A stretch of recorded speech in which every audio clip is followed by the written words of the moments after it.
Hi guys, I wasn't going to make a video for this because there's so many on YouTube, but I kind of feel like sharing what I've been working on.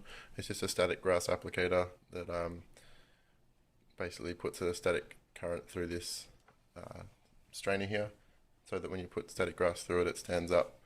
Um, Really simply using the electric fly swatter.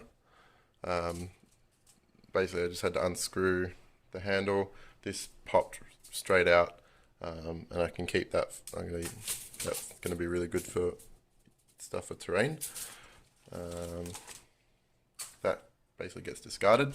The strainer had a little plastic handle which I popped out, and then I could just bend the wire with my hand so it fit well in around the screw socket things there, and that fit in perfectly. And I just used some hot glue to make a cardboard frame just for it to sit on, so it was basically level, and that was really easy.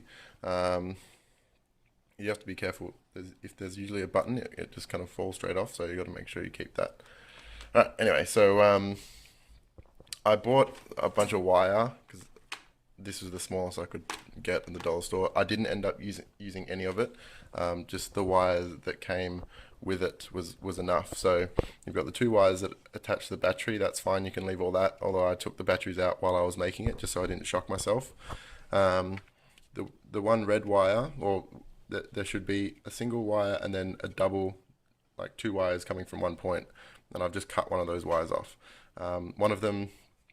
Each of these wires goes to a different section. There's three metal grates in the swatter, and each one of these wires will go to one of those grates. But you only need two.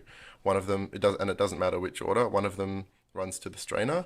So basically, and I don't have a soldering iron, so hopefully hot glue doesn't melt when there's a current running through it. But I don't think it's going to be hot enough.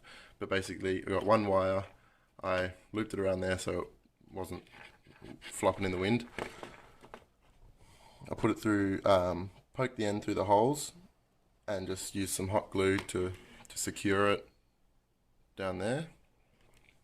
And then I got the other wire, clip one of them off, and you've just got to attach it to another metal object. So I just got this screw and hot glued it to the end of that.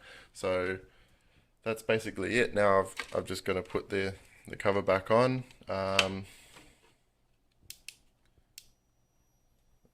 And that will do its thing. Thanks, guys. Just a little add-on note. I just found a really cool way of testing to see if you've got a complete circuit. Basically, as I'm holding the button down, I'm going to touch the screw to the sieve, and if it sparks up, cool, it works. Oh yeah.